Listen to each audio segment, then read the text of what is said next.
My life growing up was really chaotic. It was really wild. My dad is a tattoo artist and a gang member. My mom is a drug dealer. My mom went to prison when I was 3 years old. And I went into foster care after that. And my family life made me completely vulnerable to being sexually abused. It was almost inevitable. My abuser was not one person or two people. Almost every single one of my cousins, if I were to talk to them, would have a similar kind of experience as I did. People that knew, adults that knew, were silent. It was something that only happened in the night, in the dark. It felt like a secret between me and the other person, even. When people have carried the secret of sexual abuse for so long, it is incredibly hard to talk about. I hear from people all the time that say, I thought I wasn't going to ever tell anyone. I promised myself as a child I would never speak of this again. If I were to think about someone specific, one of my uncles who I really looked up to, I think was about 8 years older than me. He was somebody that was trying to teach me to fight, trying to teach me to be tough and macho and all of these things. But at night, it was something completely different. And it was honestly one of the only ways, only times, unfortunately, that I felt close, really close with someone. But looking back on it now, there was so much shame. It really affected my self-image, how I looked at myself in a really negative way, that it did create a lot of problems. I just remember kind of feeling really lonely. I felt really lonely. Reaching out for help was difficult in the beginning. There was a lot of therapists that would say, hey, I don't deal with childhood sexual abuse. Kind of felt like this roadblock, and that's what brought me to Roanoke Park. Was it specifically says, this is what we do.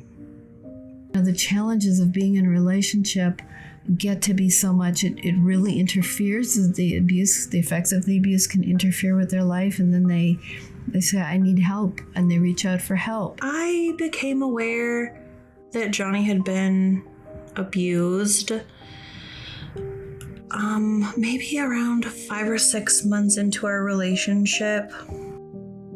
I realized that I needed to get some support for what happened in my past.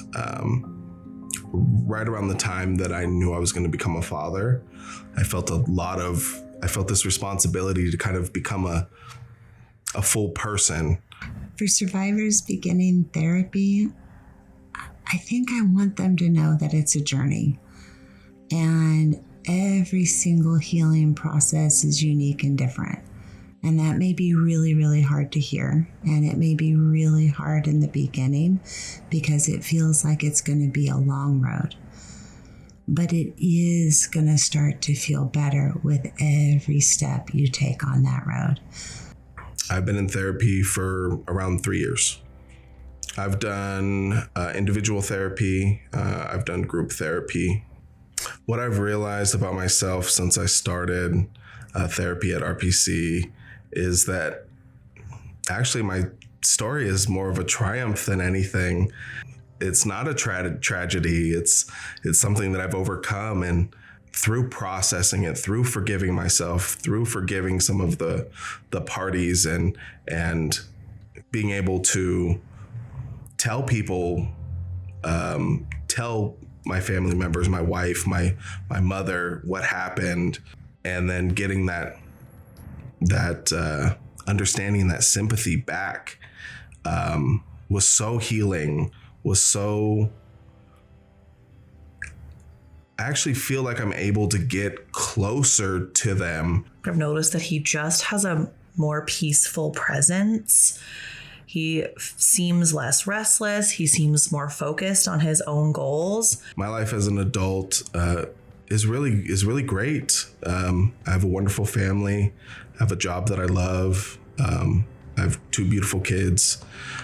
Ever since we had our daughter, he's really pushed himself to be a present father. But I think being in therapy has made it easier for him to do that. He's been able to share some of what happened to him with his mom, and his mom has in turn been able to share some of her story with him, and they've grown closer. I think RPC means to me, I know when I walk up to the front door that no matter what is said inside, I'm going to be accepted. I'm going to be understood. I'm going to be able to, if I say something that is scary to me, I know that I'm not going to leave scared. I know that there's the person that I'm talking to really cares. I think the most important thing that people know about survivors of childhood sexual abuse is that we're not broken. We're not broken. There is real healing that we can have. There's real progress that we can make if we're given the opportunity. And I want them to know that RPC is a community. So when they come in, they're not just interacting with a therapist, but they're part of a community and they have a safe place to be. When they come to Roanoke Park Counseling, survivors know that we get it. We have walked this path with so many survivors over the years. They know that, and they feel that when they walk in the door. It's important to tell my story because every time I do, I mean, it's super difficult, but I heal a little bit more. I feel a little less shame, a little less guilt. I've been in love with Johnny for about 14 years, and